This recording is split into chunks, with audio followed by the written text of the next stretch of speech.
Welcome back to Carneades.org. Today we're going to be starting a brand new series entitled The Case for Free Speech with John Stuart Mill.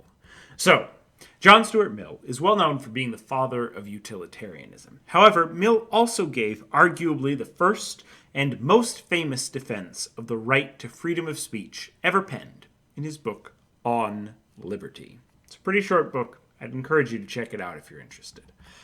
Mill's position on freedom of speech is one of the most permissive out there.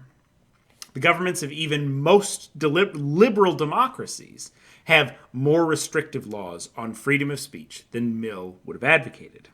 But the reason that this viewpoint still holds sway and we still talk about it is that there is one country which is an outlier and holds closely, or at least as close as any modern country, to Mill's principle, namely the United States. This series is going to focus on many modern arguments and policies which have been leveled against Mill's position, saying that we need to limit, for one reason or another, free speech, and how he might defend his case for freedom of speech against them. As an indirect skeptic, I'm not convinced by any of these particular viewpoints, but because Mill doesn't really have a defender in this situation, I'm going to take on the burden of taking on Mill's assumptions and providing that defense in the face of these other arguments, to see if his position can actually be justified in the face of all of this modern criticism. This debate inherently deals with issues that are on the border of respect and even legality, depending on where you are. Ironically, a series on free speech is the most likely series of mine to be censored by countries or demonetized by YouTube. These are controversial topics, but a central element of Mill's argument is that, quote, if the arguments of the present chapter are of any validity, there ought to exist the fullest liberty of professing and discussing as a matter of ethical conviction any doctrine, however is immoral it may be considered. Basically, what's being said here is that Mill wants to allow for any doctrine, any idea you have, no matter how offensive it may be to someone, should be allowed to be spoken about, talked about, and discussed. And in the next video, we'll get into his arguments why. But because of that, there are a lot of very offensive arguments that we're going to tackle from many sides of political spectrums around the world. With that said, let's take a look at the videos we'll cover in this series. First off, we're going to look at what is the harm principle, and we're going to go through the basics of Mill's arguments. So you have kind of a standard and a basis to draw from as we go through the rest of the series. It's free speech and John Stuart Mill. Then we're going to look at Mill versus abstinence-only education, or free speech versus abstinence-only education, a policy that in some way limits the free speech of teachers.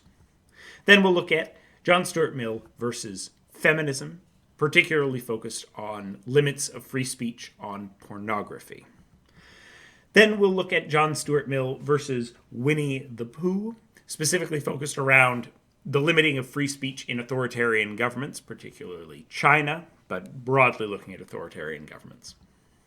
Then we'll look at free speech versus theocracy and free speech's difficulties in non-pluralistic societies and non-religiously pluralistic societies, and how a theocracy might give some arguments of why free speech might be a bad thing. Then we'll look at free speech versus PC culture, or free speech versus political correctness. Next, we'll look at free speech versus Citizens United. Citizens United, for those that are outside the United States or don't pay much attention to politics, is a Supreme Court decision about the use of money in political speech and the ability of organizations to spend money on political speech and advertise, and whether or not that counts as free speech or should be allowed. Then we'll look at free speech versus the Prophet Muhammad, specifically around comic or comedic depictions of the Prophet Muhammad and their allowability within any free speech framework. And finally, we will look at the very topical topic of free speech versus fake news, around the questions of should we censor things that we know are informationally incorrect or false. So, next up, we're going to be looking at what is the harm principle, free speech in John Stuart Mill. This series is, as I said, going to cover a lot of controversial topics, but it should be interesting because this really is something that philosophy does talk about. And philosophers are the ones that wrote the original book on it, though it has fallen to the realm of legal scholars to interpret constitutions and laws. Those constitutions and laws were originally based on philosophical principles and the writings of authors, many like John Stuart Mill.